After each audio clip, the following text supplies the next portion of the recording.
Hello friends, welcome to my channel learning with motivation. दोस्तों, स्वागत आप सभी का। मैं जीतू एक बार फिर से आपके बीच उपस्थित हूँ एक नए वीडियो के साथ। दोस्तों, पिछली वीडियो में अपन ने बात कर ली थी 55 नंबर प्रश्न तक। आज अपन 56 नंबर प्रश्न से बात करेंगे और लगभग 15 प्रश्न हैं आज के भी। और डेली की ये 15 प्रश्नों की सीरीज है। बस आपसे रिक्वेस्ट ये है कि इसको ज़्यादा से ज़्यादा आप शेयर करें, ठीक है।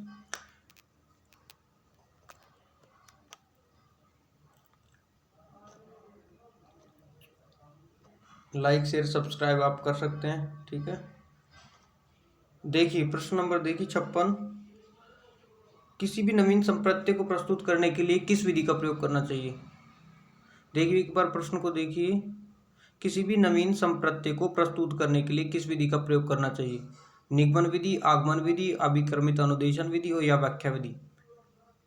देखिए एक बार और खुद से कोशिश सोल्व करने की कोशिश करें, ठीक है। एक बार वीडियो को पॉज करके आप खुद से सोल्व करने की कोशिश करें ताकि आपका अच्छा आकलन हो पाएगा, ठीक है। देखिए इस प्रश्न का राइट आंसर आगमन विधि हो जाएगा, क्योंकि जो भी कोई अपन नया ज्ञान बच्चों को प्रदान करते हैं उस ज्ञान को पढ़ाने के लिए अपनी जो सबसे अच्छी विधि मानी जाती है वो आगमन विधि मानी जाती है। इसलिए कोई भी नवीन संप्रत्य को अपन प्रस्तुत करते हैं तो उसके लिए जो विधि मानी गई है, बेटर विधि मानी गई है, वो आगमन विधि है, ठीक है। तो ऑप्शन नंबर 20 का राइट आंसर हो जाएगा, ठीक है। आगे बढ़ते हैं। देखिए 57 नंबर प्रश्न देखिए। आधार रेखा मूल्यांकन। आधार रेखा मूल्यांकन एक सेकंड रुकिए।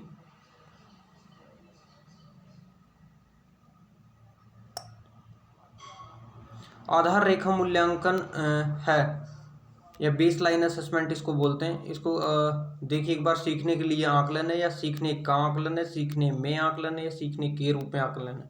आधार रेखा मूल्यांकन को क्या कहेंगे अपन? सीखने के लिए आकलन कहेंगे, सीखने का आकलन कहेंगे, सीखने में आकलन कहेंगे या सीखने के रूप में आकलन कहेंगे, ठीक है। देखिए एक बार देखिए ऑप्शन नंबर ए इसका राइट आंसर हो जाएगा, सीखने के लिए आकलन। क्यों? देखो ये सीसी की जो प्रक्रिया होती है ना, वो सीसी की प्रक्रिया के अंतर्गत आता है और ये सत्र के जो प्रारंभ में किया जाता है, ठीक है। जब मतलब कि बच्चे जिस टाइम एडमिशन ओपन होते हैं उस टाइम किया जाता है, ठीक है।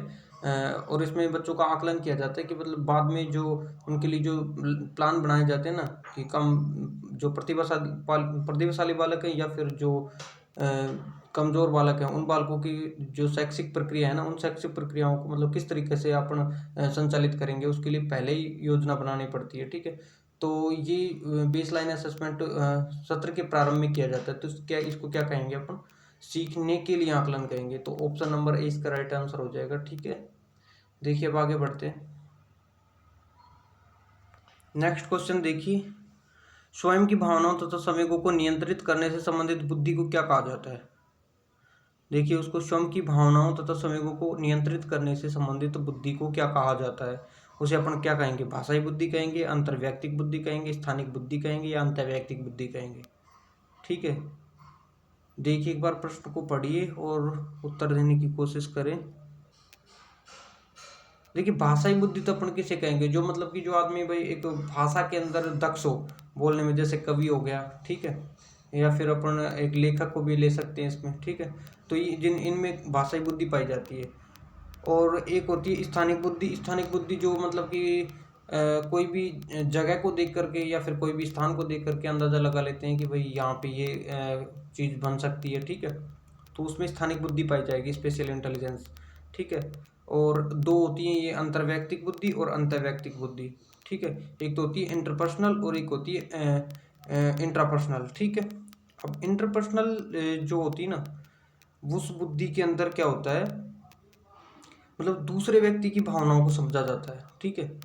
दूसरे व्यक्ति की भावनाओं को, जैसे कोई व्यक्ति को देखकर अपन ये अंदाजा अपन लगा लेते हैं कि वे खुश है या फिर दुखी है, ठीक है, ये बात हो जाती है। और अंतर्वैयक्तिक जो बुद्धि होती है, इंट्रापर्सनल जो बुद्धि होती है, इसके अंदर खुद की फीलिंग्स और इमोशन को समझा जाता है, ठीक है।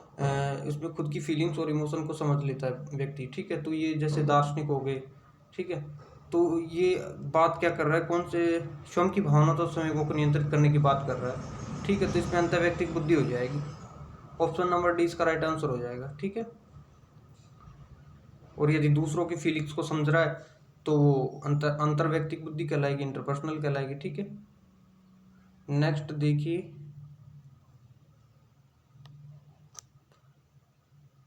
क्षमता संवर्धन योजना निम्न में से किसके लिए बनाई जाती है? क्षमता संवर्धन योजना निम्न में से किसके लिए बनाई जाती है? केवल औसत बालकों के लिए, केवल पिछड़े बालकों के लिए, केवल प्रतिभाशाली बालकों के लिए, उपरोक्त सभी। देखिए प्रश्न एक बार, क्षमता संवर्धन योजना किसके लिए बनाई जाती है? केवल औसत बालकों के लिए, केवल पिछड़े बालकों के लिए, केवल प्रतिभाशाली बालकों के लिए, उपरोक्त सभी। तो ऑप्शन नंबर सी इसका राइट आंसर हो जाएगा, प्रतिभाशाली बालकों के लिए बनाई जाती है। ठीक है, नेक्स्ट देखिए, निम्न में से किस अवस्था में बालक अपने समकक्षी वर्ग के सक्रिय सदस्य बनते हैं? तो ऑप्शन नंबर बी इसका राइट आंसर हो जाएगा। ठीक है, वैसे तो मैंने कई बुकों में इसको ढूंढा है और बहुत से टीचर इसको गलत भी पढ़ा रहे हैं। ठीक है, कई बाल्यावस्था भी बता रहे हैं, लेकिन इसका जो राइट आंसर हो जाएगा वो किशोर अवस्था ही होगा, क्योंकि एक एक्टिव मेंबर के रूप में मतलब आपने जो पीयर ग्रुप होता है उस पीयर ग्रुप की मतलब हर बात मानते हैं वो। ठीक है, यानी वो अपने एक जो ग्रुप होता है ना उस ग्रुप के प्रति समर्पण का भाव होता है उनके प्रति, जो किशोर अवस्था के अंदर होता है, बल्कि थोड़ा सा कम भाव होता है बाल्यावस्था के अंदर। ठीक है, इसलिए सक्रिय सदस्य बनता है वो तो कहाँ बनेगा, किशोर अवस्था में, और जो पीयर ग्रुप का जो सदस्य बनता है वो बनेगा कहाँ पर, बाल्यावस्था में। ठीक है, यानी एक ग्रुप में रहने की उनके बच्चों के साथ खेलना, उनके साथ ही खेलना कूदना, स्कूल में जाना, सारी चीज़ें वो तो हो जाएंगी बाल्यावस्था में, लेकिन एक सक्रिय सदस्य यानी समर्पण का भाव उसके अंदर आ जाएगा तो वो आएगा कहाँ पे, किशोर अवस्था में। ठीक है, तो ऑप्शन नंबर 20 का राइट आंसर हो जाएगा। ठीक है, नेक्स्ट देखिए, किसी मानक के प्रति छात्र के उपलब्धि स्तर को श्रेणीबद्ध करने हेतु शिक्षण अधिगम की प्रक्रिया के अंत में मूल्यांकन की जानकारी को देखना डैश डैश के रूप में जाना जाता है। ठीक है, किसी मानक के प्रति छात्र के उपलब्धि स्तर को श्रेणीबद्ध करने हेतु शिक्षण अधिगम की प्रक्रिया के अंत में मूल्यांकन की जानकारी को देखना। ठीक है, मूल्यांकन की जानकारी को प्रक्रिया के अंत में, शिक्षण अधिगम प्रक्रिया के अंत में देख रहा है तो उसे क्या कहेंगे अपन, शिक्षण अधिगम का आकलन कहेंगे उसे। ठीक है, तो ऑप्शन नंबर 20 का राइट आंसर हो जाएगा, क्योंकि जो उसका जो भी पढ़ा लिया है उसका मतलब लास्ट में वो आकलन कर रहा है। ठीक है, तो उसको क्या कहेंगे अपन, अधिगम का आकलन कहेंगे। ठीक है, तो ऑप्शन नंबर 20 का राइट आंसर हो जाएगा। नेक्स्ट देखिए, किसने सबसे पहले बुद्धि परीक्षण का निर्माण किया? Alfred Binet, Spearman, Robert Sternberg, David Wechsler. देखिए एक बार क्वेश्चन और सोल्व करने की कोशिश करें। ऑप्शन नंबर ए इसका राइट आंसर हो जाएगा। ठीक है, देखिए ये जो बुद्धि परीक्षण तैयार किया गया था वो 1905 के अंदर तैयार किया गया था, किसके द्वारा, अल्फ्रेड बिने के द्वारा। ठीक है, अल्फ्रेड बिने के द्वारा ये बुद्धि परीक्षण तैयार किया गया था, और जो साइमन थे इसके सहयोगी थे। ठीक है, नेक्स्ट देखिए, तो ऑप्शन नंबर ए इसका राइट आंसर हो जाएगा 62 नंबर क्वेश्चन का। नेक्स्ट देखिए, एक प्रभावशाली अध्यापक होने के लिए यह महत्वपूर्ण है। एक प्रभावशाली अध्यापक होने के लिए ये महत्वपूर्ण है। क्वेश्चन नंबर 63 जो अपना है वो ये है। ठीक है, तो ऑप्शन नंबर ए इसका right answer, sorry, option number A देखिए एक बार, तो समूह गतिविधि के बजाय व्यक्ति का अधिगम पर ध्यान देना। ठीक है, ये तो थोड़ा सा गलत है। ठीक है, विद्यार्थियों द्वारा प्रश्न पूछने के कारण उत्पन्न व्यवधान की अनदेखी करना, प्रत्येक बच्चे के संपर्क में रहना, पुस्तकों से उत्तरों को लिखाने पर बल देना। ठीक है, ऑप्शन नंबर सी इसका राइट आंसर हो जाएगा। ठीक है, इन सब में जो पॉजिटिव उत्तर है ना, देखो जो सीडीपी के अंदर या पेडागोजी के अंदर अपन देखते हैं सबसे जो पॉजिटिव आंसर होता है ना उसी को अपने को क्या करना होता है, टिक करना होता है। ठीक है, तो ऑप्शन नंबर सी इसमें ये देखो राइट आंसर हो जाए, जो मतलब कि एक व्यापक रूप में देखा जाए तो। ठीक, अब देखिए नेक्स्ट, निम्न में से कौन सा समायोजन का प्रत्यक्ष तरीका है, यानी डायरेक्ट रूप से अपन समस्या का समाधान करें। ठीक है, तो वो प्रत्यक्ष तरीका कौन सा है, दमन है, युक्तिकरण है, प्रतिगमन है, या बाधा का विनाश है। ठीक है, तो दमन, युक्तिकरण और प्रतिगमन ये तो इनडायरेक्ट रूप से हो गए। ठीक है, और बाधा का विनाश यानी ऑप्शन नंबर डी इसका राइट आंसर हो जाएगा। ठीक है, दमन तो देखिए क्या होगा, दमन होगा कोई भी दुखदायी जो विचार होते हैं ना या कोई घटना होती है उसको अचेतन मन के अंदर भेजना। ठीक है, यानी समय के साथ अपन उसे खुद ही भूल जाते हैं, तो वो क्या कहलाती है, वो तो कहलाएगा दमन। और अगर अपन उसे मतलब कि जबरदस्ती दबा रहे हैं, यानी कि जो चाहकर खुद बुलाते हैं ना, यानी खुद बलपूर्वक अचेतन मन के अंदर भेजते हैं, तो वो क्या कहलाएगा, समन कहलाएगा। ठीक है, नेक्स्ट देखिए युक्तिकरण है ना। युक्तिकरण को अपन क्या कहेंगे, मतलब कोई भी काम अपने से जो गलत काम हो जाता है उसके पीछे अपन तर्क स्थापित कर देते हैं कि भाई इस काम की वजह से मेरा ये काम नहीं हो पाया। ठीक है, या कोई तर्क या औचित्य अपन स्थापन कर देते हैं, उसे युक्तिकरण कहते हैं। ठीक है, जैसे कोई विद्यालय में लेट जा रहा है कोई बच्चा, तो वो भाई ये तर्क स्थापित कर देगा कि घड़ी पीछे चल रही थी। ठीक है, या घड़ी आगे चल रही थी, जो भी मतलब ठीक है, तो वो युक्तिकरण कहलाएगा।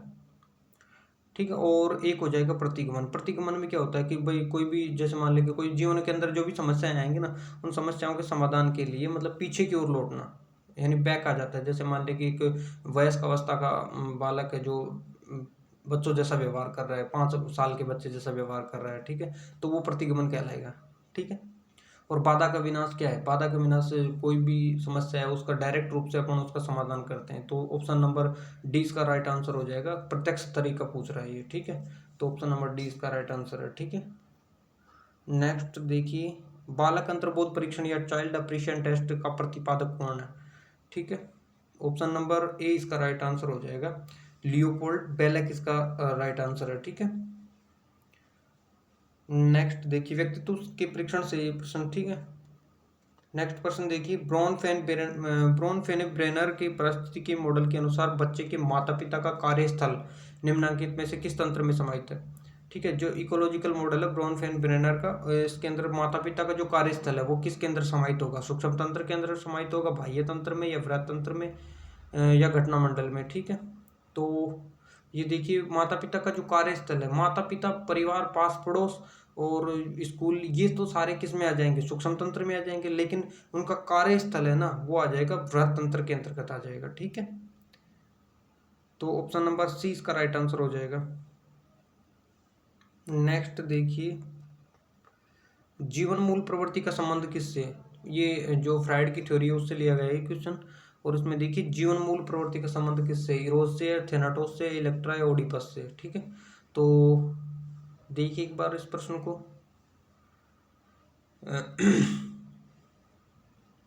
इसका देखो ऑप्शन नंबर ए इसका राइट आंसर हो जाएगा, इरोस।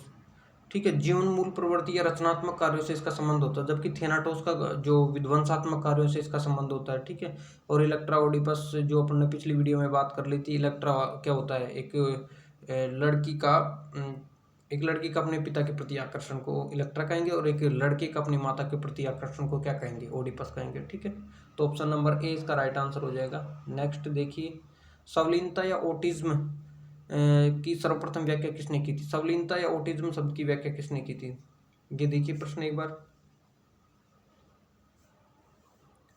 देखिए संवलीनता या ऑटिज्म है ना एक प्रकार का डिसऑर्डर है। ठीक है, इसमें क्या होता है कि बच्चा सामाजिक अंतःक्रिया नहीं कर पाता एक तो।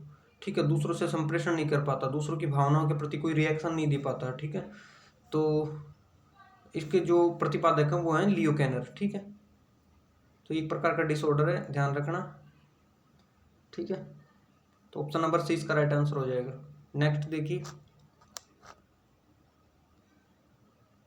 एरिक्सन के अनुसार व्यक्तित्व विकास की 5वीं अवस्था कौन सी है, देखिए एक बार, अच्छा क्वेश्चन है ये भी। मित्रता या अलगाव की अवस्था, विश्वास बनाम अविश्वास की अवस्था, पहचान बनाम भूमिका संभ्रांति, और परिश्रम बनाम हीनता। देखिए देखिए इसका राइट आंसर हो जाएगा ऑप्शन नंबर सी, पहचान बनाम भूमिका संभ्रांति।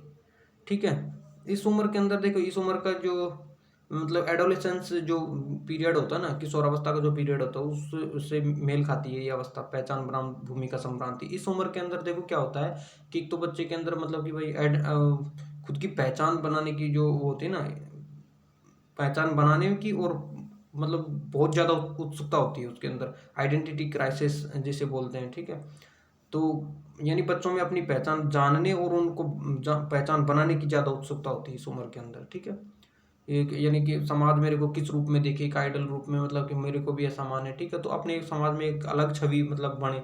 ठीक है, इस रूप में वो अपने आप को मतलब कि जानना चाहता है। ठीक है। तो ऑप्शन नंबर सी इसका राइट आंसर हो जाएगा। और इस उम्र के अंदर जो गुण डेवलप होगा ना, वो निष्ठा का गुण डेवलप होगा। और सबसे ज़्यादा इस उम्र में जो काम क्रिया करेगा वो बच्चा क्या करेगा, सामाजिक कार्यों के अंदर ज़्यादा भाग लेगा, ठीक है।